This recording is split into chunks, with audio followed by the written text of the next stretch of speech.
Welcome to Cost Saver Conversations.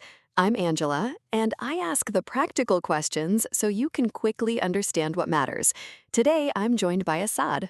Hi, Angela. We are unpacking avoiding common pitfalls when using the NI Gap State Pension Top-Up ROI calculator today and tying it back to the wider cost-saver ecosystem, including tools like NI Gap State Pension Top-Up ROI Engine so you can turn insights into action quickly. Just a heads up before we dive in, we are your synthetic hosts. We are great with numbers, but as AI, we can sometimes be confidently wrong. Think of us as the digital versions of your most knowledgeable, slightly caffeinated friends. Exactly. Treat this chat as a smart estimate only, not as professional financial guidance.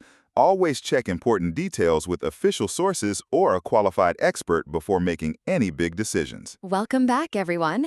Today, we're getting into something that a lot of people have been buzzing about, topping up your national insurance years to boost your state pension. Sounds like easy money, right? Assad, welcome back. Thanks, Angela. Good to be here. And yeah, on the surface, it really does look like a slam dunk. I mean, some of the payback periods are under 3 years, which is just, you don't see that kind of return anywhere. Under 3 years? That's wild. It is, and that's exactly why these ROI calculators have blown up. You plug in your age, what it costs to buy years, your life expectancy, and out pops this, this glorious number. And people see it and go, right, done, where do I pay? I mean, I would too, honestly. Of course, but here's the thing, that number assumes everything else in your life is sort of neutral, and it almost never is. You could hand over 4,000, even 8,000 pounds and see less than half of it back in real terms. Wait, less than half? Less than half, because there are things the calculator just can't see. Tax, benefits, your actual NI record, all of these can quietly shave thousands off the headline figure. Okay, so walk me through this. Where do people mess up first? Right, so the single biggest mistake, and I see this all the time, is treating the calculator as if it knows your full NI record. It doesn't. It works on whatever you give it. And most of us have a hazier grip on our NI history than we'd like to admit. Does that make sense? Yeah, totally. I couldn't tell you mine off the top of my head. Exactly. So the first trap is something called contracting out. If you were ever in a workplace or personal pension before April 2016, there's a strong chance you were contracted out of the additional state pension. You paid a lower NI rate, built up private pension benefits instead, and now that shows up in your starting amount through something called COPE, Contracted Out Pension Equivalent. Okay, I vaguely remember something about that from years ago. So what does it actually mean for buying back years? It means your starting amount might already be sitting below the full new state pension. That's $230.25 a week at 2025-26 rates. You can still buy years to push it up, but only up to a personal maximum, and only certain years post-2016 will actually move the dial. The calculator it doesn't know any of this. It assumes a clean slate. Oh, that's actually really concerning. It is. So before you touch any calculator, log into your personal tax account on gov.uk. Download your state pension forecast. It takes about 10 minutes if you've used Government Gateway before, maybe 15 if you need to verify your identity from scratch. It tells you exactly how many qualifying years you have, your current weekly entitlement, how much each additional year would add. That's your actual starting point. Right. And then there's this 35-year cap thing? Oh, this one catches so many people. So to get the full new state pension, you generally need 35 qualifying years. Buying a year that takes you to year 36? Completely pointless. You'll spend over $900 and gain absolutely nothing. Nothing at all? Nothing. Zero. And people fall into this in all sorts of ways. Anyone who started work at 16 or 17 and worked continuously, carers and parents who got NI credits without even realizing, people who topped up years ago and just forgot. There was actually, I love this example, Sarah from Leeds. She's 52, came close to paying $4,120 for 5 missing years from a career break. Go on. Her ROI tool showed a payback of just under 3 years and a lifetime gain of around 35,000 pounds. Incredible, right? so she nearly went ahead.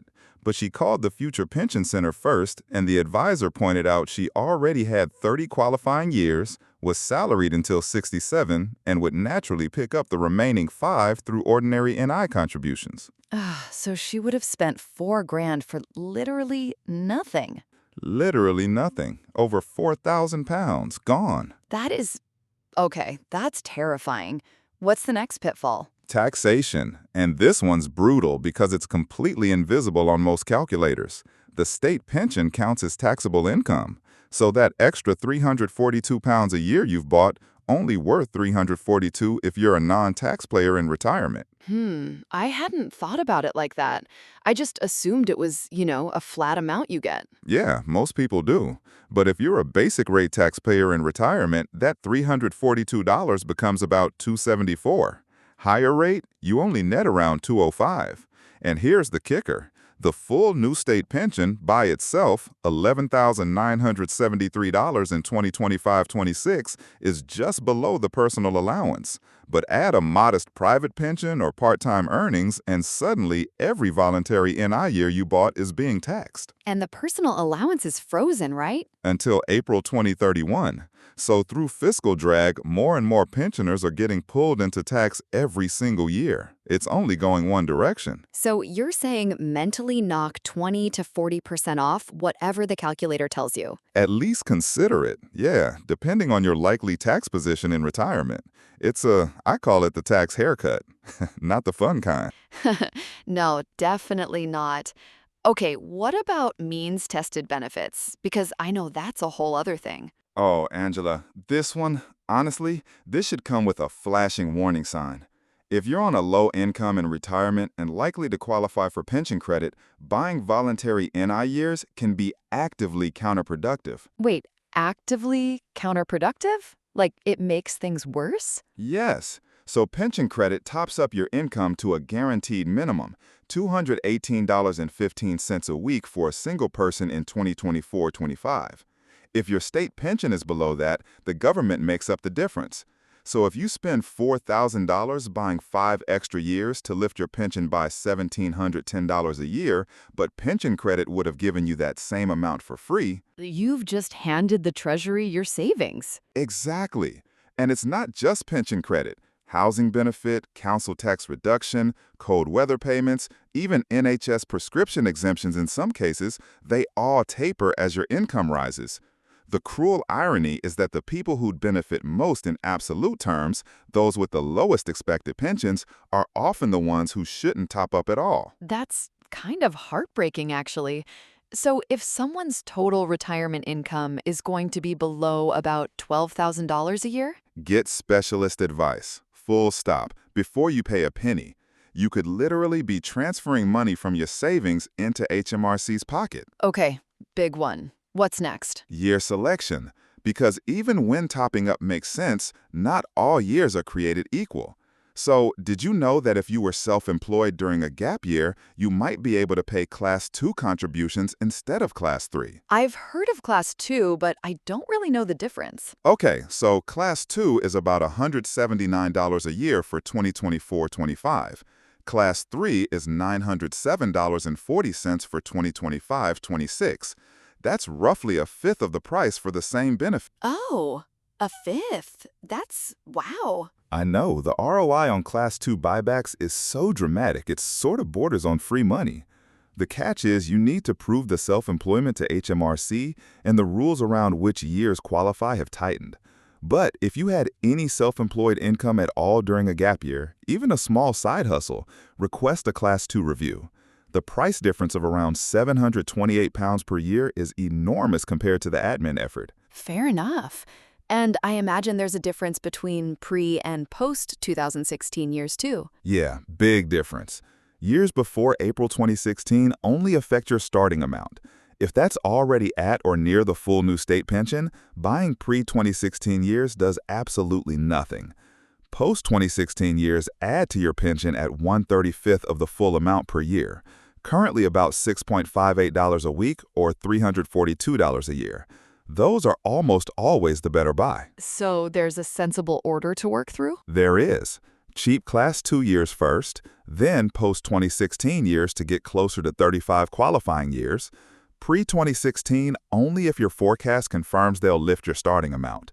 Recent years where evidence is easy to gather, and older years as an absolute last resort, and only after confirming with the DWP.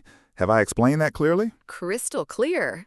Now, we have to talk about life expectancy, don't we? It's a bit grim, but It is what it is. Look, calculators use average life expectancy figures from ONS data, but average hides enormous variation. A healthy 60-year-old in a wealthy postcode might reasonably expect to live to 90. Someone with chronic health conditions in a deprived area might not see 75. When your payback period is 3 years, this hardly matters. But if you're 68 and the top-up won't pay back until you're 75, it matters a great deal. so be honest with yourself about your health, family history, all of that. Exactly. And if you have serious health concerns, calculate your break-even age. Divide what you'd spend by the annual after-tax benefit. If that age is older than you reasonably expect to reach, don't buy. It's not nice to think about, but it's practical. Yeah, and then there's the household angle, right? Because the calculator just looks at you on your own. Right, and your household has more moving parts. Like, inheritance of the new state pension for a surviving spouse is much more limited than under the old rules. So, if you're topping up thinking you'll leave a richer pension legacy to your partner, the maths might not work the way you imagine. And then the opportunity cost question. Meaning, what else could you do with that money? Yeah, that £4,000 can't simultaneously go into an ISA, earning compound returns, or pay down a high-interest mortgage, or go into a SIP with immediate tax relief, or just sit there as emergency cash. For many people, the NI top-up still wins on pure ROI, but you've got to stress test it against alternatives. Okay, so with all these pitfalls, what's the one step people absolutely must not skip? The Future Pension Center. Honestly, Angela, this is the most overlooked step of all. The DWP's Future Pension Center is the only authoritative source. Their advisors can see your full record, your contracted out history, your projected starting amount, and which specific years will actually move the needle. And it's free. Free? And people just don't call? They don't call. People who skip this step and rely solely on calculators routinely end up buying years that do nothing or missing cheaper options.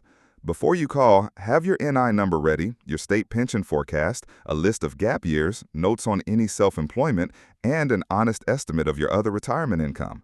They can't give financial advice, but they confirm exactly what you can buy, what each year costs, and what it adds. Brilliant. Okay, quick fire round. A few common doubts. Will paying voluntary NI affect my credit rating? No, not a credit transaction, doesn't appear on your credit file. Can I get a refund if I change my mind? In limited circumstances, usually if HMRC accepts you paid in error or the contributions gave no benefit, but don't bank on it. Treat any payment as final. Hidden fees? None. You pay HMRC directly, and watch out for third-party claim companies charging fees. You do not need them. And the big deadline for going back to 2006? That passed in April 2025. Is it too late now? Not too late, but the rules have tightened. You can still fill the previous 6 tax years under normal rules, but don't delay. Every year that slips by becomes permanently unreachable. Right. So, Assad, let's wrap this up. Give people the step-by-step. What should they actually do? Okay, first, get your state pension forecast from gov.uk. Note your qualifying years and how many more you need. Takes about 10 minutes. Second, check your NI record for gaps and whether any of those years involve self-employment. That's your Class 2 check.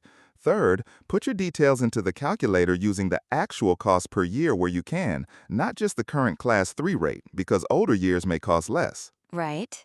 Fourth, adjust your life expectancy honestly. Don't just accept the default. Fifth, apply the tax haircut. If you'll be a basic rate taxpayer, knock 20% off the benefit mentally. Higher rate, knock 40% off. Sixth, check for pension credit interaction. If your total expected retirement income is below about $12,000 a year, stop and get professional advice. And seventh? Call the Future Pension Center. Confirm which years will actually add value, which qualify for Class 2 rates, whether your contracting out history changes anything. The calculator gives you the framework to ask the right questions. The Future Pension Center gives you the definitive answers. Using both together is how you avoid every pitfall we've talked about today. That is such a clear way to put it. Calculators are the starting point, not the finish line. Exactly. It's your money. Make sure you're spending it where it actually counts, you know? Assad, thank you so much. That was incredibly helpful. My pleasure, Angela. Always good to chat. Quick side note, this guide connects with other cost-saver blogs, especially traditional tax calculators versus optimizer tools, council tax bands guide, and child benefit high income charge between £60,000 and £80,000. Exactly, and reading those together helps you connect the dots across your household budget, not just this one topic in isolation. And if you want to apply this immediately, jump into tools like NIGAP State Pension Top-Up ROI Engine right after this episode. Primary sources used here include gov.uk, voluntary national insurance contributions, and gov.uk, check your state pension forecast, so you can verify the data yourself and stay evidence-led. That wraps this cost-saver conversation with Angela and Assad. If this helped, share it with someone who could put these ideas to work this week. Your next step is simple. Try NIGAP State Pension Top-Up ROI Engine, then read traditional tax calculators versus optimizer tools and use them together to take action today.